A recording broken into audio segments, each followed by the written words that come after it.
ขอน้อมน้อมถึงพระรัตนตรัยคุณประธรรมและคุณประสงค์และครูบาอาจารย์ทั้งหลายและญาติโยมทั้งหลายไอตัวไอเนนและอิทานเป็นบรรพชิตเป็นพระค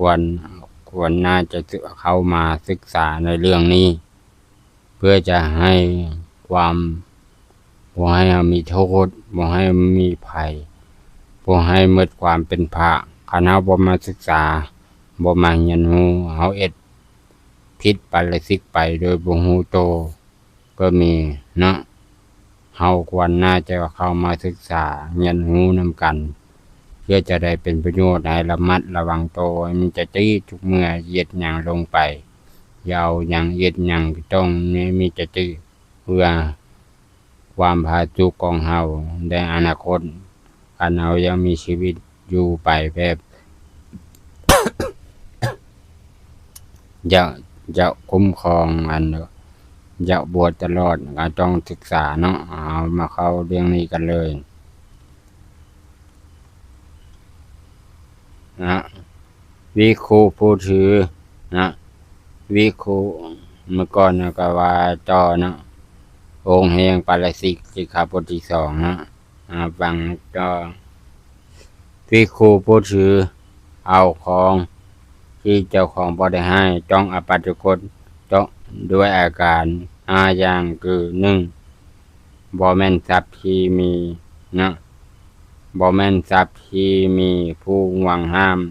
2. สำคัญว่าทรัพย์ที่มีผู้หวังห้าม 3. ทรัพย์มีราคาน้อยราคาหามาซกหรือเกินกว่าหามาซก 4. มีทายะจิตปรากฏ 5. มีคู่จับต้องอบัตทุกข์เฮ็ดให้หนึ่งจึงต้องอบัตทุกข์เฮ็ดให้เกินที่ต้องอบัตทุกข์ฟังต่อนะวิคูผู้ถือเอาของที่เจ้าของบ่ได้ให้ต้องอบัตทุกข์ด้วยอาการ5อย่างคือ 1. นะ5อย่างคือ 1. นะบ่แม่นทรัพย์ที่มีผู้หวังห้าม 2. สำคัญว่าทรัพย์เป็นทรัพย์ที่มีผู้หวังห้าม 3. ทรัพย์มีราคาน้อยราคาเกิน1มาซกหรือน้อยกว่า5มาซกนะ